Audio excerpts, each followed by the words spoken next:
तो नमस्कार फ्रेंड्स, तो आज के वीडियो में हम लोग स्टार्ट करेंगे क्लास 10 का साइंस बुक है चैप्टर 3। ठीक है, ये पार्ट 2 है। पार्ट 1 मैंने अपलोड कर दिया। ठीक है, आप लोग जाके वीडियो को पूरा देख लीजिए और ये नोट्स पढ़कर आप 95% तक ला सकते हैं। ठीक है, जो कि आपके एग्जाम के लिए बहुत ही ज़्यादा हेल्पफुल होने वाला है। तो वीडियो को ध्यान से देखो और आप लोग नोट्स बनाओ। ठीक है, नोट्स नहीं बनाओगे तो फिर बाद में दिक्कत होगा एग्जाम के टाइम में। इसलिए मैं हमेशा बोलता हूँ कि नोट्स बनाओ। ठीक है, ये मेरा लिखित नोट्स है, ये मेरा खुद का नोट्स है। ठीक, तो चलो आगे बढ़ते हैं। तो यहाँ पे है आयनिक यौगिक। ठीक है, धातु से अधातु में इलेक्ट्रॉन के स्थानांतरण से बने यौगिक को आयनिक यौगिक या फिर विद्युत संयोजक यौगिक कहा जाता है। ठीक, इसका उदाहरण है NaCl, LiCl, CaCl2, CaO, MgCl2। आगे समझ में।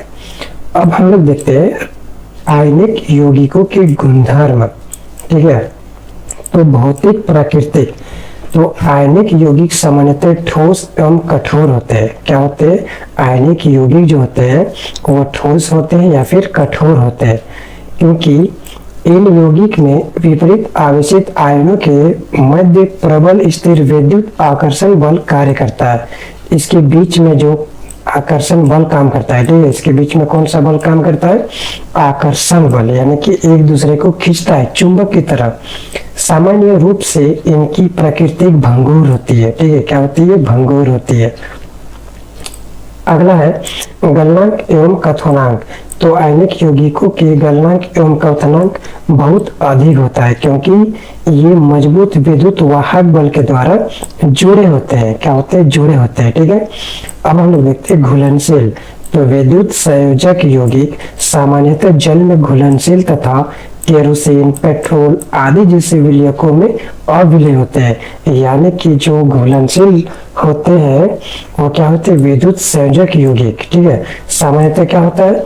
जल में घुलनशील तथा केरोसिन, पेट्रोल आदि में विलयकों में अविलय होता है। अब लोग देखते हैं विद्युत चालकता। तो ठोस अवस्था में आयनिक यौगिक विद्युत का चालन नहीं करते हैं, परंतु आयनिक यौगिक गलित अवस्था में विद्युत का चालन करते हैं। यानी कि जो आयनिक यौगिक रहते हैं वो गलित अवस्था में क्या होते हैं? विद्युत का चालन करते हैं, लेकिन ठोस अवस्था में विद्युत का चालक नहीं करता है। आगे समझ में। अब हम लोग देखते हैं धातुओं की प्राप्ति। तो पृथ्वी की भूपट्टी में प्राकृतिक रूप से पाए जाने वाले तत्वों या यौगिकों को खनिज कहते हैं। यानी कि पृथ्वी के अंदर जो खनिज हम जो भी चीज हमको मिलता है उसको हम तत्व के रूप में क्या बोलते हैं? खनिज बोलते हैं। ठीक है, क्या बोलते हैं? खनिज। जिन खनिजों में कोई विशेष धातु काफी अधिक मात्रा में होती है जिसे निकालना लाभकारी होता है, उन खनिजों के अयस्क कहते हैं। ठीक है, क्या कहते हैं? अयस्क। जैसे कि कोयला। ठीक है, कोयला हमारे बहुत है। धातुओं का निष्कर्षण। तो कुछ धातुएं भूपट्टी में स्वतंत्र अवस्था में पाई जाती है, कुछ धातु पूरा स्वतंत्र अवस्था में रहता है, यानी कि आजादी की तरह रहता है। ठीक है, तथा कुछ धातुएं अपने यौगिक के रूप में मिलती है और कुछ धातु जो है कैसा रूप में मिलता है? यौगिक के रूप में मिलता है। सक्रिय श्रेणी में नीचे आने वाली धातुएं सबसे कम क्रियाशील होती है एवं स्वतंत्र अवस्था में पाई जाने वाली जैसे सोना, चांदी, तांबा, ये सब स्वतंत्र अवस्था में पाई जाती है, यानी कि यहाँ वहाँ कहीं भी मिलता है ये सब। ठीक है, जमीन के अंदर में। आगे समझ में। सक्रिय श्रेणी में सबसे ऊपर आने वाली धातु यानी कि calcium, Na potassium, Ca calcium, Mg magnesium तथा Al एल्यूमिनियम बहुत अधिक क्रियाशील होती है, यानी कि बहुत अधिक क्रियाशील होती है तथा कभी भी स्वतंत्र तत्व के रूप में नहीं पाई जाती है। यानी कि ये सब जो है ये सब जल्दी नहीं मिलता है। ठीक है, इसलिए यहाँ वहाँ नहीं मिलता है। आगे समझ में। अब हम लोग देखते हैं अयस्कों का समुद्रीकरण। तो पृथ्वी से निकाले गए अयस्कों में मिट्टी, रेत आदि बहुत सी अशुद्धियां होती है। यानी कि जो हम लोग डायरेक्ट कोयला निकालते हैं, यानी कि जो हम लोग डायरेक्ट पेट्रोल निकालते हैं, तो हम लोग सीधा अपने गाड़ी में नहीं डालते हैं, जिन्हें गैंग कहते हैं। यानी कि जो हम लोग जमीन के अंदर से निकालते हैं उसको हम लोग क्या कहते हैं, गैंग कहते हैं। ठीक है, सीधा अयस्कों में सर्वप्रथम गैंग को हटाया जाता है, और अयस्कों में से क्या किया जाता है, उसको गैंग को हटाया जाता है, तब जाके वो रीयूजेबल होता है, यानी कि हम लोग उसको रीयूज कर सकते हैं, यानी कि यूज कर सकते हैं। अयस्क एवं गैंग के भौतिक व रासायनिक गुणधर्मों के आधार पर विभिन्न तकनीकों के प्रयोग गैंग को हटाने में किया जाता है। ठीक है, उसके बाद वहां पे फैक्ट्री में जाता है, फैक्ट्री में जाने के बाद उस गैंग को हटाया जाता है, अशुद्ध पदार्थ को हटाया जाता है, पेट्रोल के अशुद्ध पदार्थ को। उसके बाद हम लोग वो योगफुल होता है, यानी कि यूजफुल होता है, यूज करने के लायक होता है। ठीक है, सक्रियता श्रेणी में नीचे आने वाली धातुओं का निष्कर्षण। तो सक्रियता श्रेणी में नीचे आने वाली धातुओं कम अभिक्रियाशीलता होती है। इन धातुओं के ऑक्साइड को केवल गर्म करने से ही प्राप्त किया जा सकता है। उसके बाद ऐसा भी धातु है, मतलब कि ऐसा भी कुछ तत्व मिलता है जिसको हम गर्म करेंगे तब जाके वो प्राप्त होता है। पारे का एक प्रमुख अयस्क, ठीक है, उसको क्या बोलते हैं, सिनेवार कहते हैं, सिनेवार। आ गया समझ में, सिनेवार कहते हैं। अब हम लोग देखते हैं आगे, तो आगे क्या है, सक्रियता श्रेणी के मध्य में स्थित धातुओं का निष्कर्षण। तो आयरन, जिंक, कॉपर आदि की अभिक्रियाशील माध्यम होती है। प्रकृति में यह धातु पॉलीसल्फाइड में कार्बोनेट के रूप में पाई जाती है। ठीक है, उसके बाद हम लोग देखते हैं भर्जन। भर्जन जो है बहुत ही ज्यादा इंपॉर्टेंट है।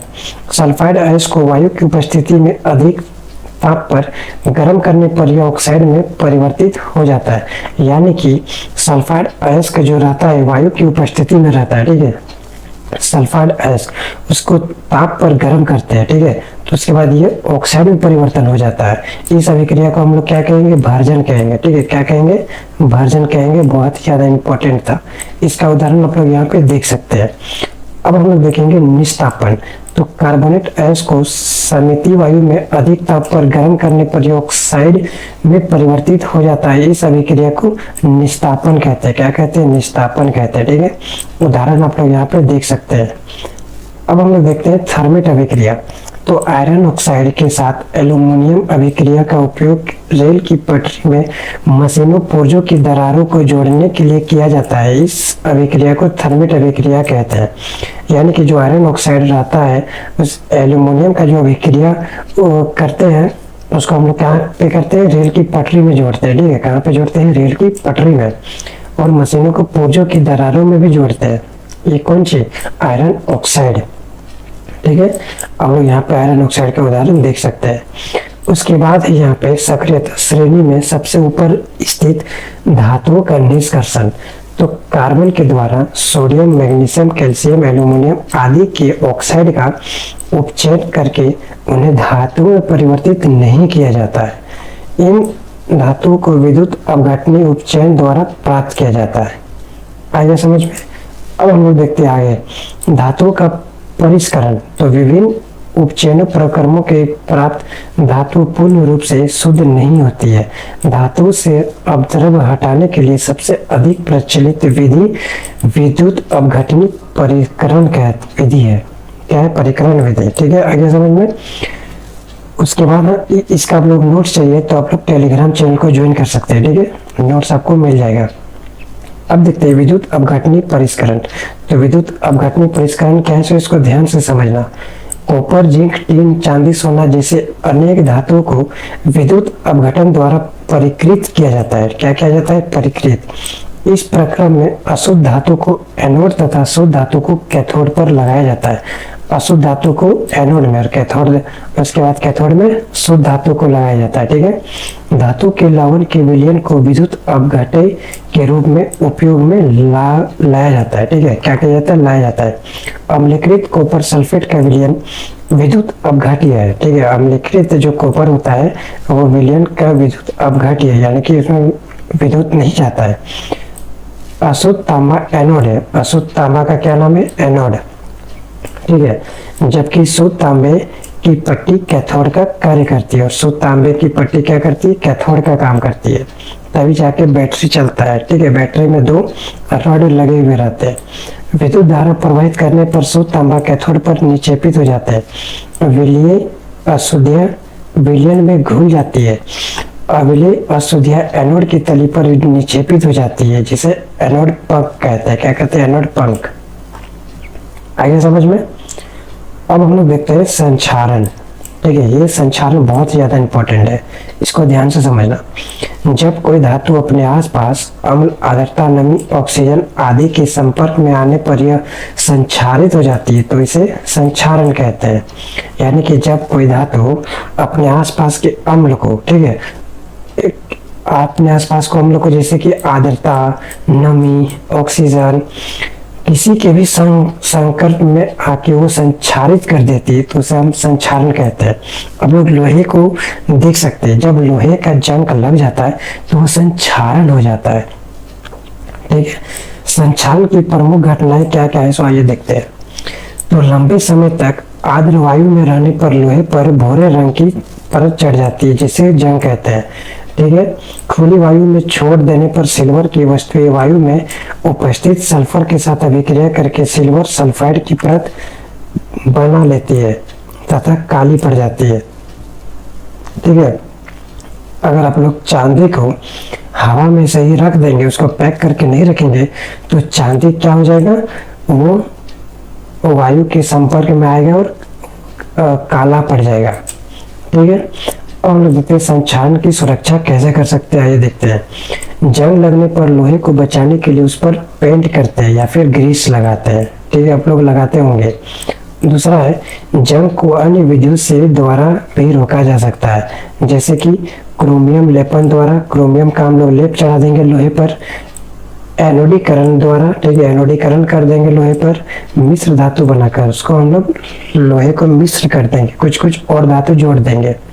उसके बाद है, लोहे एवं इस्पात को जंग से सुरक्षित रखने के लिए उस पर जस्ते या जंग की पतली परत चढ़ाई जाती है। इस विधि को यशब लेपन कहते हैं। ठीक है, उसके बाद है, यदि लोहे के साथ अन्य कोई पदार्थ मिला दिया जाए तो पदार्थ के गुणधर्म बदल जाते हैं। यह पदार्थ धातु या धातु कुछ भी हो सकता है।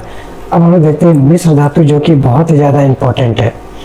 दो या दो से अधिक धातु के समांगी मिश्रण को मिश्र धातु कहते हैं। ठीक है, मान लो एक धातु लोहा, एक तांबा है, तो लोहा तांबा को मिला देंगे तो ये क्या हो जाएगा, मिश्र धातु हो जाएगा।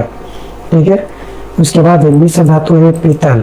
इसका अवयव क्या है, Cu और Zn। इसका उपयोग कहाँ पे होता है, बर्तन बनाने में, मूर्तियां बनाने में। ठीक है, पीतल का। उसके बाद है कांसा, CuSn। उसके बाद बर्तन बनाने में और मूर्तियां बनाने में भी कांसा का उपयोग किया जाता है। उसके बाद है सोल्डर, Pb और Sn।